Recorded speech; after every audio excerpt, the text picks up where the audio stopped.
In Unit 10, we're going to finish informal fallacies. And again, I suggest that you do this whole bunch of them from 26 to 50 first, and then we'll see how your answers fit. And I'll try to explain what the answers are supposed to be. But first of all, before then, let me give you some hints on how to use Logicola to get a better understanding of fallacies, especially if you're having trouble completing set R.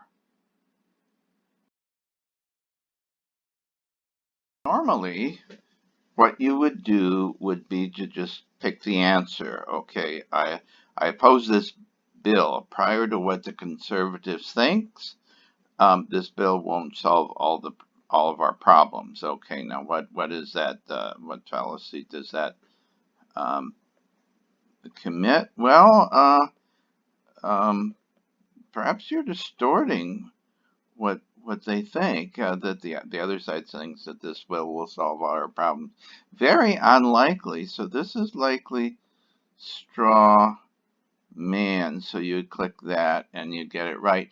But another way of doing Logicola is to just have it give you sample problems. So instead of giving the answer, you just click the answer and then it will explain. And then you click and it gives you another problem. And then you read that and you say, oh, what's it going to be? And then you see that. So in other words, it gives you a lot of examples. I'm right. If you disagree with me, you get sent to your room. Oh, that sounds like appeal to force. But some people learn that way better, just by giving it, having the program give you a lot of examples and getting a feel for it that way. Now, if you want to do this, you want to do it before your scoring starts, because whenever you tell it to give you the answer, it takes off points. But if you're starting from 0, that's okay. You know, you don't have any points to lose anyway. So another way you could use Logicola is to get the help screen and call up the help file. And Logicola's help screen looks like this, and it plays in your net browser. So click fallacies, and then you have a nice little description of the fallacies. And you can use your mouse wheel with control to make the text bigger or smaller. So this is a good review of the different fallacies and so forth, very briefly. How do I suggest you use this? Well, use it to review what the fallacies say. You know, it gives very brief ones. And I would say also come up with your own example for each of them. For example, false stereotype. Uh, Assume that members of a certain group are more alike than they are. So my favorite example is all Notre Dame fans are drunks. Well, they're not all drunks. No, that's not. And you can pick your own example, but there are a lot of racial stereotypes which kind of fit that pattern. Think of an example. It makes it clearer in your mind. Complex question.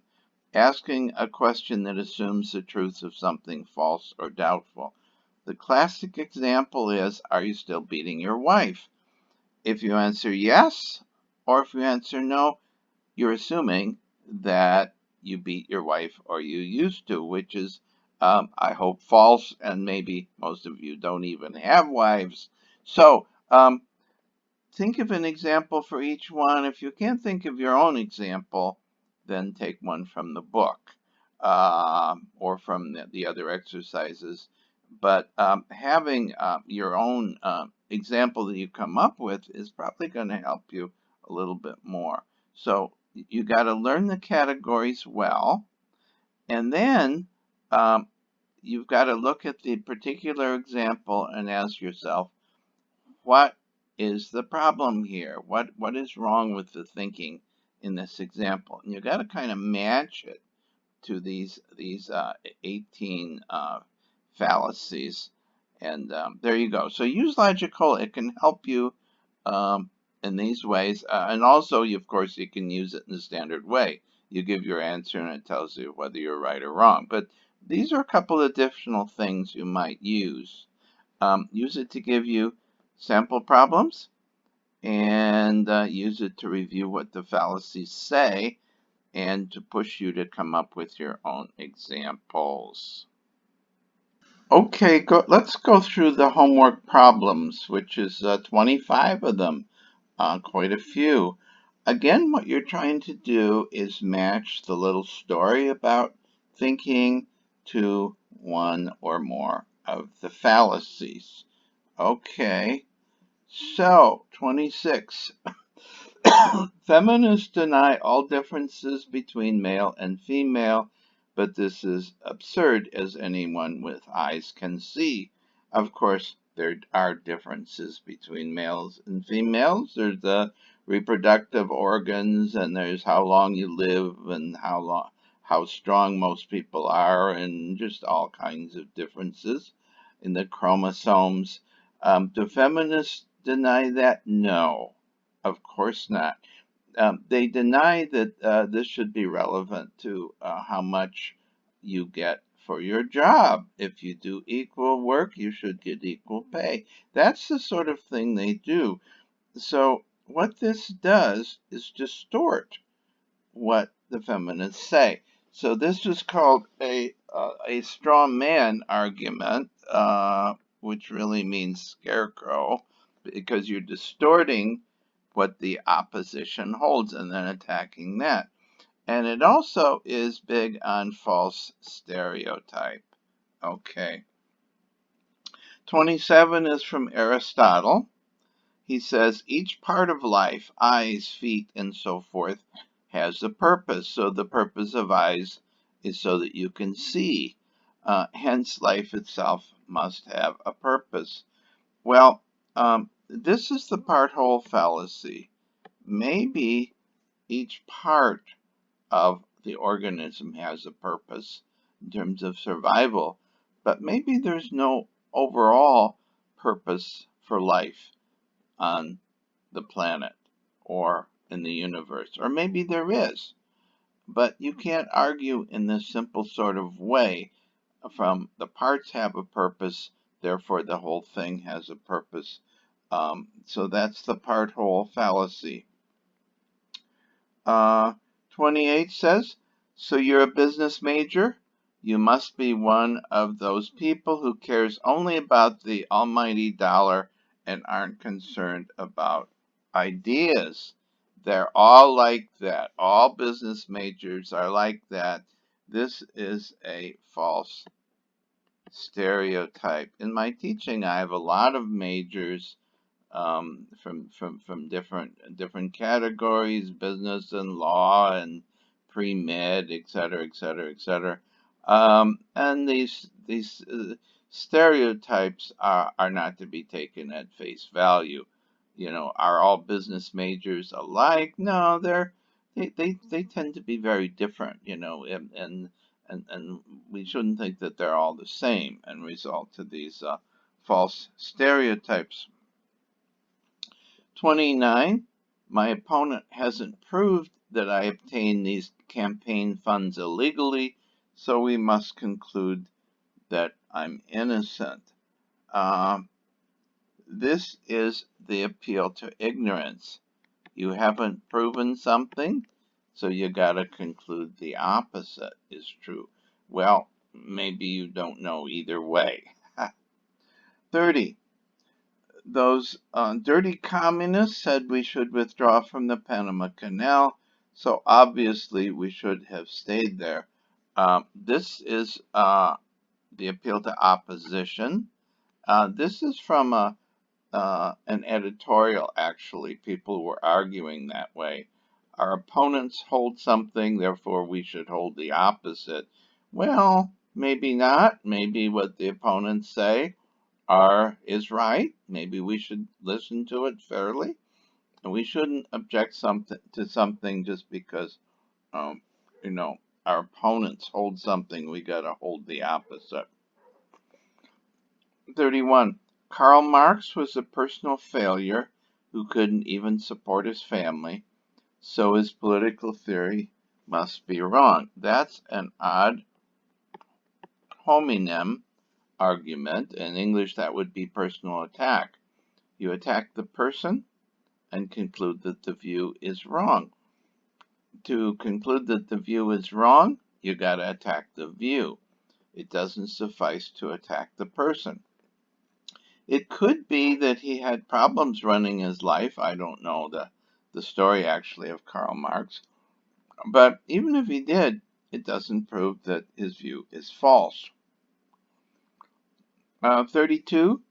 Religion originated from myth, which consists of superstitious errors, so religion must be false. This is the genetic fallacy. You conclude that something is false by talking about its origin. Now, maybe religion originated from myth and superstitious errors, or maybe it didn't. But even if it did, wouldn't show that religion is false. People who talk about the origins of science say that it also originated from myth and kind of refined certain things and so forth. That was its beginning. Would that show that science is false? No. To show that something is false, you have to argue against it and not just say how it originated. Susie brushed with ultra brilliant and then attracted boys like a magnet. Wow. I'm going to get some ultra brilliant toothpaste and I'll attract boys too. Yeah. This is a post hoc ergo propter hoc. You're supposed to think after seeing the ad that she uses this toothpaste and then she attracts boys. Therefore, she attracts boys because she uses this toothpaste, and therefore, if you use this product, you will have the same result. Yeah. The problem is post hoc ergo propter hoc. She does it and attracts boys. Therefore, she attracts boys because of the toothpaste. Well, there might be actually other reasons. And if you use this toothpaste, you will have the same results. Some of these ads assume that you're kind of an idiot. Okay. 34. Did you kill the butler because you hated him or because you were greedy? This is a complex question, and it assumes that you did kill the butler. And if this occurred in the court of law, there would be an objection. You are leading the witness. And the judge would say, you can't ask a question like that. Because, well, in logic, it would be called a complex question. 35, my parents will be mad at me if I get a D. And I feel so stupid, please. You know how I loved your course. That's the clincher line. I surely deserve at least a C. Okay. What is this? It's an appeal to emotion. And it actually won't work. Or if it does, then your teacher needs a little more experience. Maybe you don't deserve to go to law school because of your studies, and maybe if I give you a dishonest grade, I'm hurting someone else. You know, you can't just give people who cry the most effectively the better grades. That is a very bad policy. 36, miracles are impossible because they simply can't happen. This is circular. You say they're impossible because they're impossible, and you haven't given any further reason, actually. 37, I assume that a person must be a communist if he doesn't think the American free enterprise system is flawless and the greatest system in the world. This is black and white.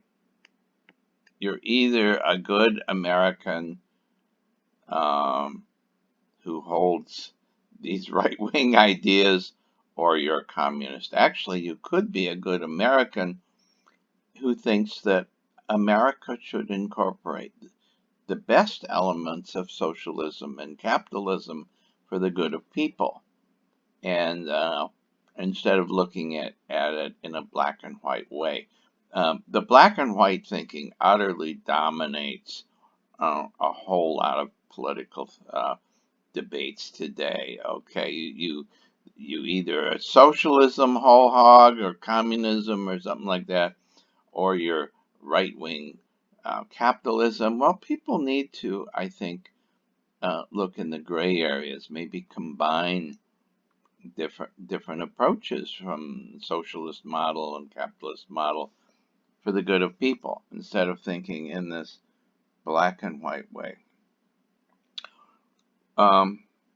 38, everyone thinks that this beer is simply the best, so it must be the best. That's an appeal to a crowd. Everyone thinks it's the best, therefore it's the best. Maybe it isn't. Maybe it isn't any different from regular beer, and it just has a lot of, advertising behind it. 39, we ought to oppose this since it's un-American.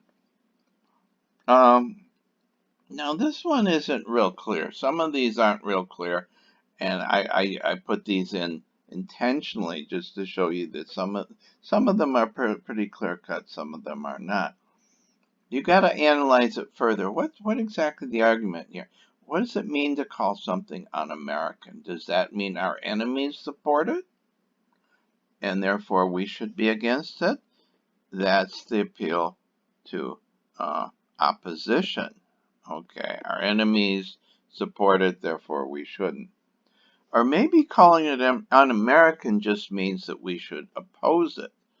So then it's circular. We should oppose it, therefore we should oppose it. Or maybe calling it un-American is just using derogatory language, in which case it would be appeal to emotion. Okay. When I do the normal final exam on paper, I try to pick examples which are pretty clear, and they're basically multiple choice. So I wouldn't put on one like this, or if I did, I would accept various answers. 40 is pretty clear though. Practically every heroin addict first tried marijuana. Probably true. Maybe not all, but mostly. Therefore, marijuana causes heroin addiction. No, it's different things would cause the addiction. This is post hoc ergo propter hoc. After this, therefore, because of this. So people try heroin, later they become heroin. They try marijuana, then they become heroin addicts. Therefore, they become heroin addicts because they tried marijuana. Well, that's the post hoc ergo propter hoc fallacy. 41. Most college students are mainly concerned with sports, liquor, and sex. So this is normal to do this.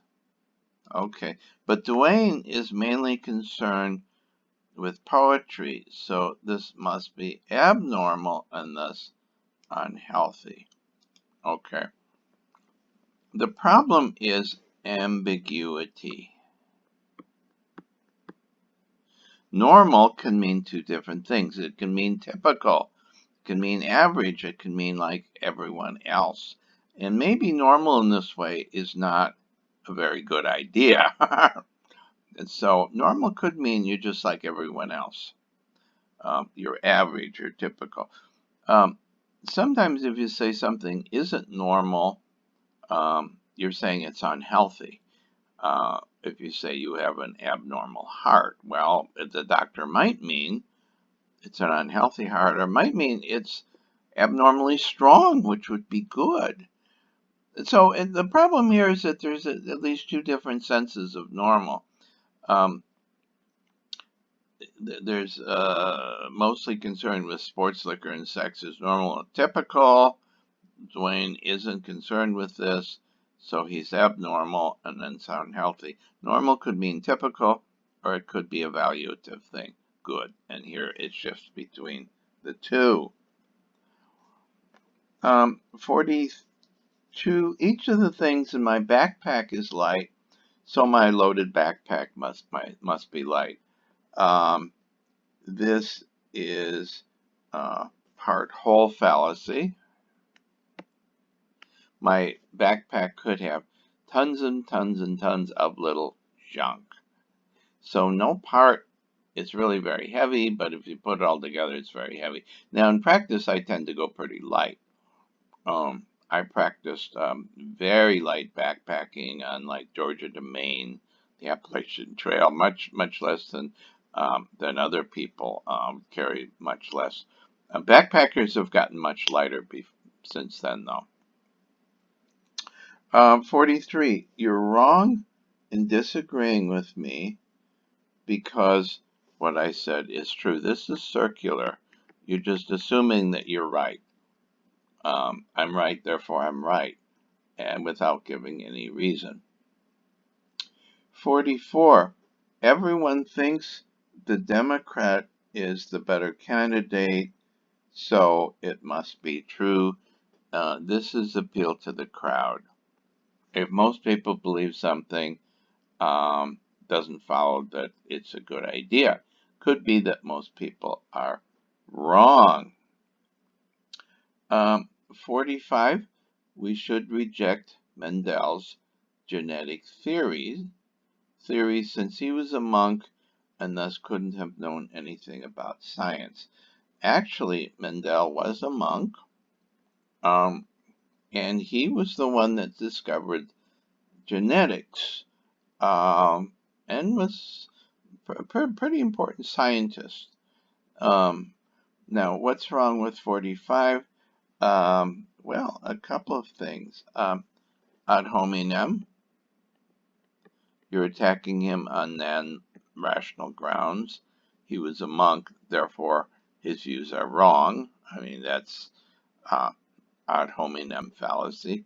Or also false stereotype that no monk really knows anything about science. Actually, some of the greatest scientists in the world were monks.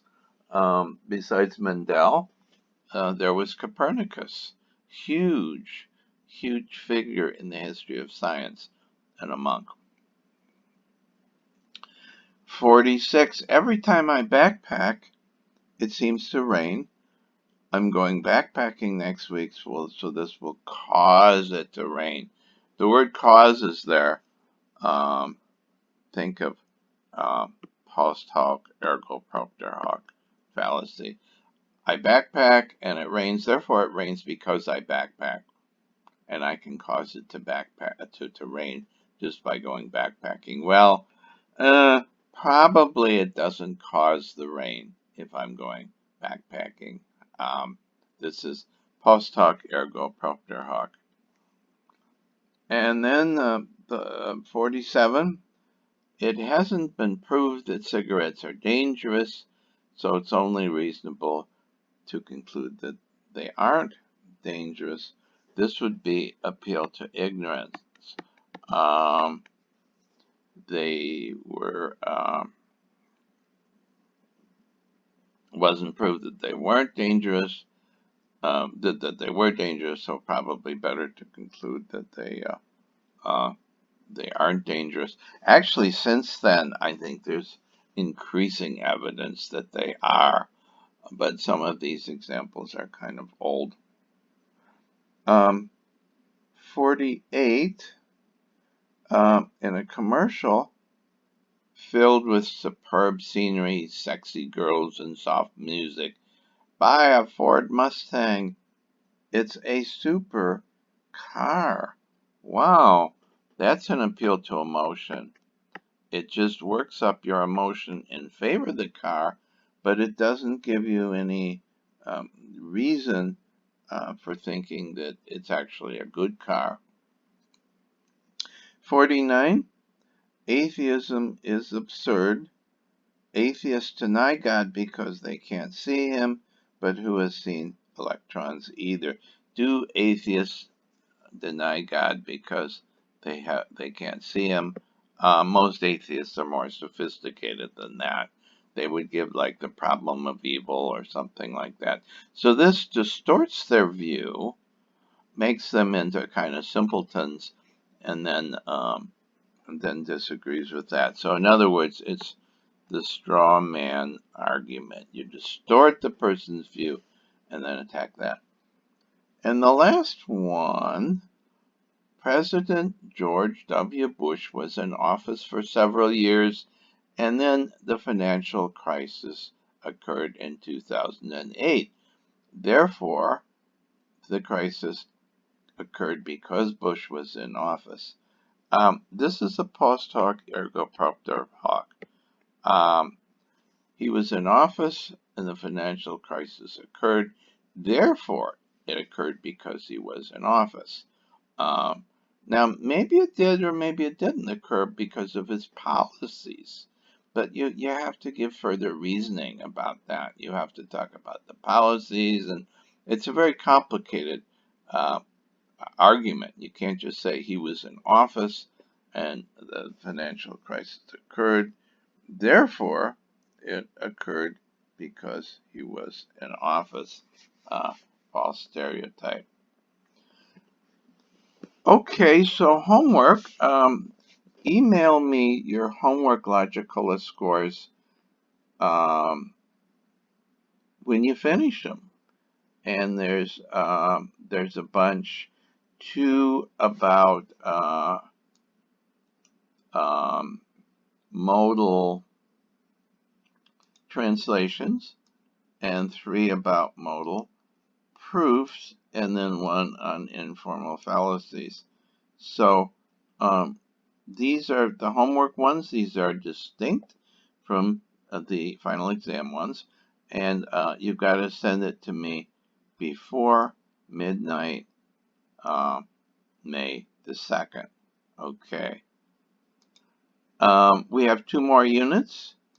The next one is on how to review for the final.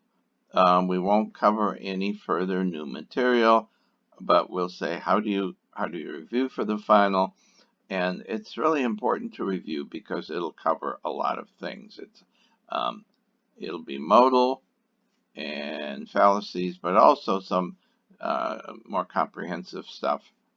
And then our last unit is the final exam, which takes place on the regularly scheduled, this is not exactly good wording, on the regularly assigned times. Okay. We were told, we faculty, when they moved this whole thing online, to keep the final exam times the same. And so that's what we'll be doing. So if you're in the 10 o'clock group, well, then it'll be April the 27th, Monday. If you're in the 9 a.m. group, then it will be May the 2nd, Saturday. And it'll be kind of like the online quiz we did on propositional proofs. And again, if these times don't work for you due to some reason, like let's say you're in Korea, now like one student, and these times are like in the middle of the night or something like that. Well, tell me. I know there were maybe about 3 or 4 people last time who didn't take it on the scheduled time. But you have to either take it on the scheduled time or contact me beforehand about that.